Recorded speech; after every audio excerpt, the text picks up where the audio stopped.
Hi, my name is Emily Churkin, and I'm the Screentime consultant. Today's tech intentional tip is about worrying about the right thing. I know it's really easy to worry about everything right now. This world feels fraught in a lot of ways. And I want to encourage and invite parents to remember that in the global 24/7 news cycle, everything is being put out there for us to consume. And the more news we consume, the more our anxiety can go up. So yes, we need to pay attention. We need to be well informed, but we also need to protect our own mental health.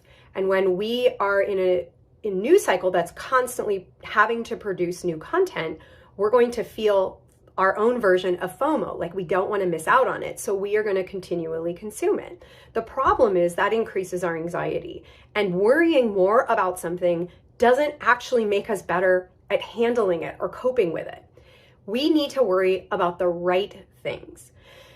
When it comes to screen time, I think sometimes parents get very misguided about what they're worrying about on the screen. I know there are really awful things out there on the internet, but I'm going to quote a colleague of mine who says, you can't worry about if your child is going to see these scary things. You're going to have to assume it is a when.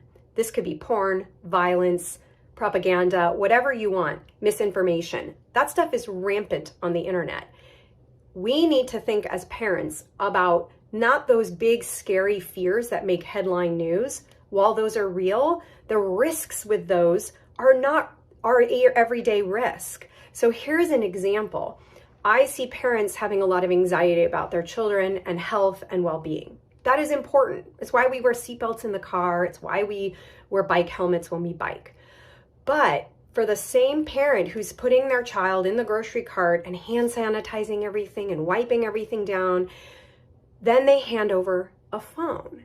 And it's one of those situations where we don't think about those sort of risks that happen it's in the moment risks that we're thinking about rather than the long-term one. Like, I'm far more likely to get in a car accident than I am to die in a plane crash. And yet I have this irrational fear of flying. And even though I know statistically what my risks are, that's where my brain goes, because those are the headlines I read about. Those are the things that make big news. So I want to invite parents to think about, when it comes to screens and technology, what are the right things to worry about? And I don't suggest you should worry and stress about all of them, because that doesn't help either. When we're in anxiety and we're in stress, we don't make good decisions and we don't make change for the better. But if you can help identify what are the actual high-risk situations that are supported by science and data that say this action or this choice is a high-risk situation, and this one is just really blown out of proportion because we see it and read about it and hear about it all the time. So my tech intentional tip to you today is be your own filter. Think about what you consume in terms of information and what are the worries worth worrying about. Thanks.